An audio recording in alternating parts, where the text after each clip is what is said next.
Opo tayo, opo. Hindi rin natin yan may ano kung hindi namin matatanggal itong mga nakaharang sa'yo. Tanggalin natin ito. Ito. Sobrang sakit talaga. Kasabay naman yan sir pagka nakaangat. Ah, sige, sige. Hindi, dito nga natin. Sir,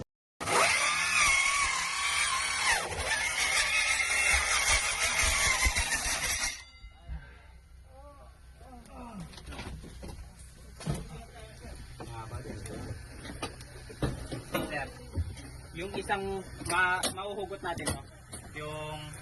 yung flyboard, isa yan sa nakaipit dito sa bakal.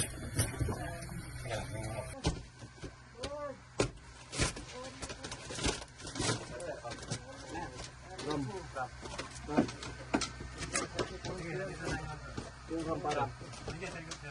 Ito, sir. Napasa na lang ha.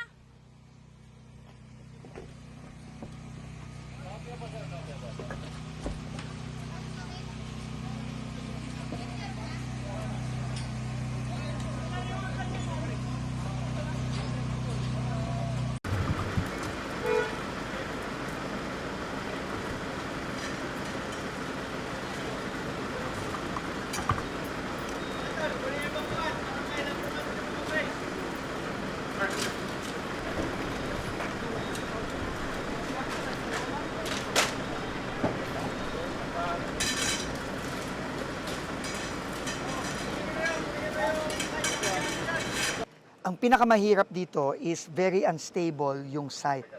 No, dahil nga under construction pa to, puro mga scaffolding lang, puro mga bakal lang ang nag-hold dun sa ibang mga debris. So kailangan talaga dito mano-mano. No? So yun ang pinakamalaking challenge ngayon. Challenge dito hindi lang sa search and rescue pero challenge din to para naman hindi delikado at matrap yung mga rescuers natin. Siyempre, priority din natin yung safety ng mga rescuers natin. No?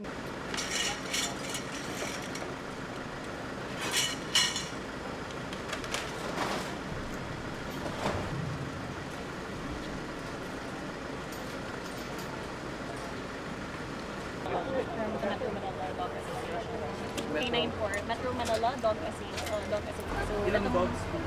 at the moment, 1, 2, 3, 4, 5 for like may Paano naman. volunteered? Banners. Yes po, civilians po kami. Owner first. Pwede po namin kayo.